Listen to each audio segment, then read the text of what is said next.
right now we are about to see a repeat of previous political, cycles where the developments, that happen in Zimbabwe that are, in Zanu PF that are underpinned by factional, propaganda, and you get to see a some type of democracy that they want to preach in the hope of appealing to the masses of Zimbabwe. But that is packaged and being disguised as a push for a democratic understanding, and yet it is just a fight within this political party, internal fights within this political party. So the two key things that happened, or the one, the two key things that have happened. The other one I'll try to explain why it has become key, because you are looking at an individual who has occupied a certain position, and I'll explain what that position is, later on. So I said we had the emergence of Pashata Tungwarara, who is now a Zanu PF Central, committee member. And we all know the hula baloo. We all know everything, that went down when Pashata Tungwarara emerged. At one point, Mutsvangwa had to say what he said, and then there was a somersault, etc., etc., etc. And then comes in one Tungwarara.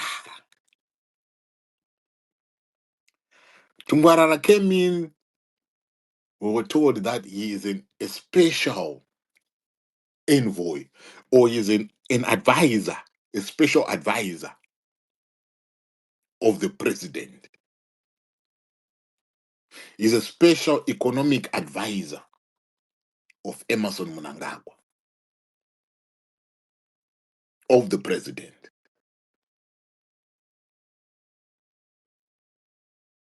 But of late, he's coming in with a sharp tone, and I'm quite sure you've listened to his recent, remarks.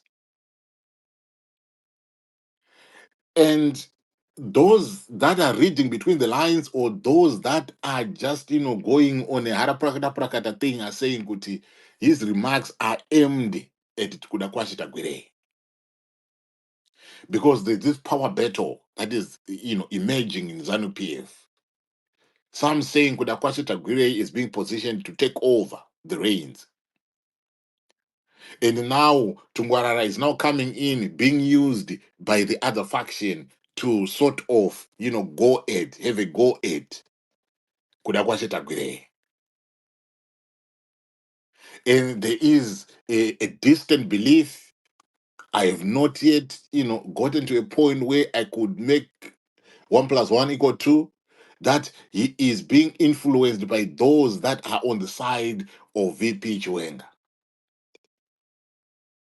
So what we are now beginning to see, ladies and gentlemen, the emergence of the whispers of the succession battle in Zimbabwe. And this has raised fundamental questions pertaining to the balance of power inside, the ruling party.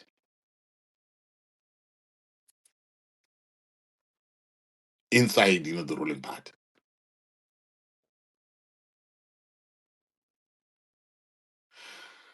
Some people might want to argue and say, I am reading this, in the wrong way. Some people might want to say, no, there's nothing like that. You are reading it, in the wrong way. But I want you to see where this game is being played, ladies and gentlemen. I mentioned earlier, that if you look at the Central Committee in Zanu PF, that is not a ceremonial body. It is an important organ of the party, of the architecture of that party, of the political architecture of Zanu PF. So his entry, this is why it was disputed, because it raises questions pertaining to to the evolving relationship between the political power in Zanu PF and also the economic influence that he is coming in with. You understand? And then now there's Tungwarara, who is also equally, or quote unquote, an economic powerhouse. So you've got two giants here that have entered into the mix. One coming in with a subtle tone, and another one with a tone that many are interpreting as saying it is signaling deeper tensions that are existing within,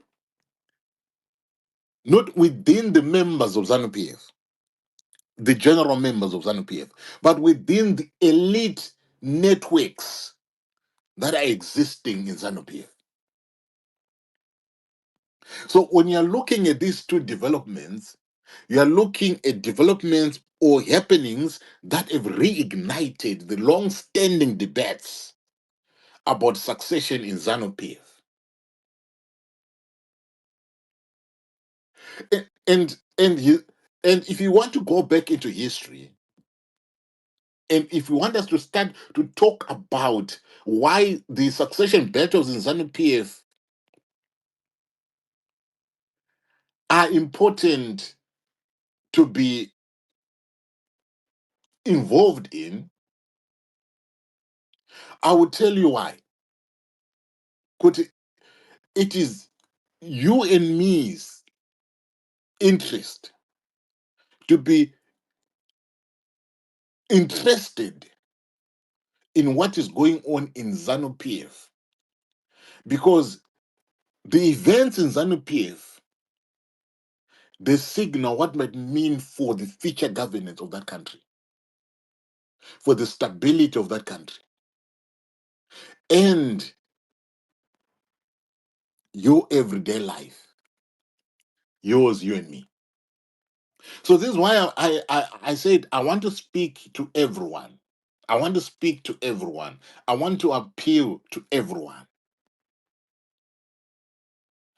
And one other important fundamental point I see Wopo, raised it, is one to do with opposition politics. But for us, to understand what is going on at the present moment with these succession stories in Zimbabwe, we need to widen, the frame. We need to, we need to widen it. We need to widen the conversation and bring in the state of the opposition in Zimbabwe.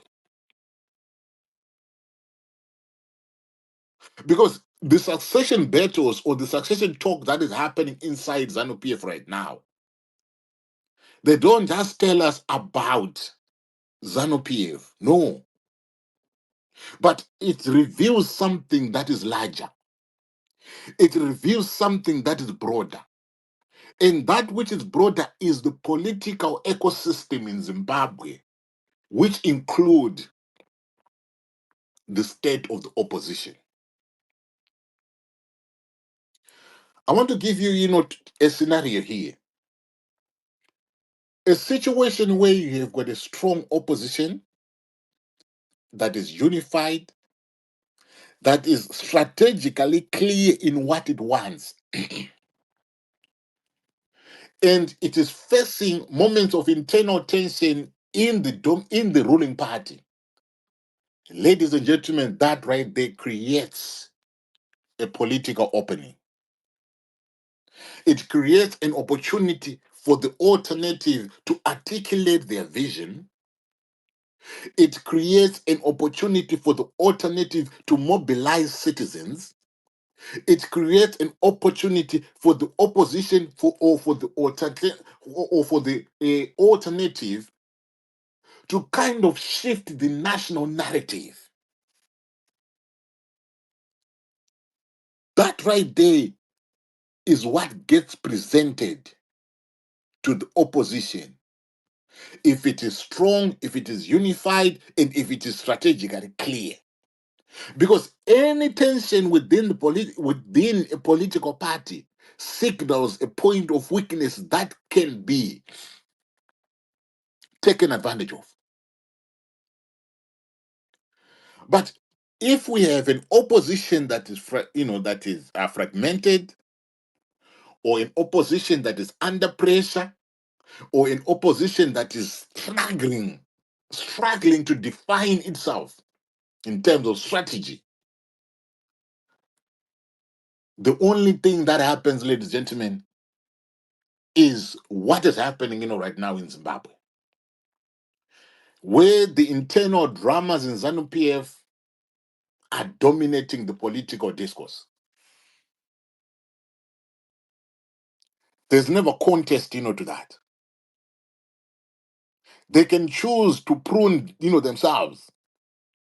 They can choose to cut away the dead, branches, prune themselves and regenerate.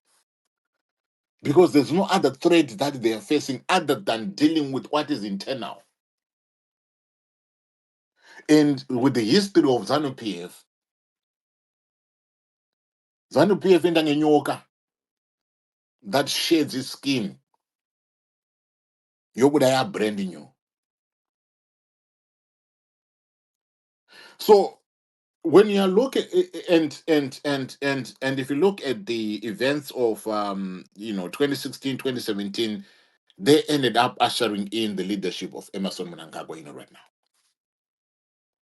The leadership which a very large section of the Zimbabwean population fed up with, are not happy with. And if this game now that is being played, nobody really knows where it is going. But if we want to go by the historical consequences of such a development, you've got every reason to want to be involved and understand that which is going on in Zimbabwe. So when I said that, I want to speak to the diaspora. The reason why I'm saying that is because this conversation matters deeply to you. Because the political shifts that are going on in Zimbabwe, even though you're in the diaspora, they're never too distant for you. You know what, these discourses, do? They will shape the future that you are imagining, for your family, for yourself. They help you make the decisions that you want to make.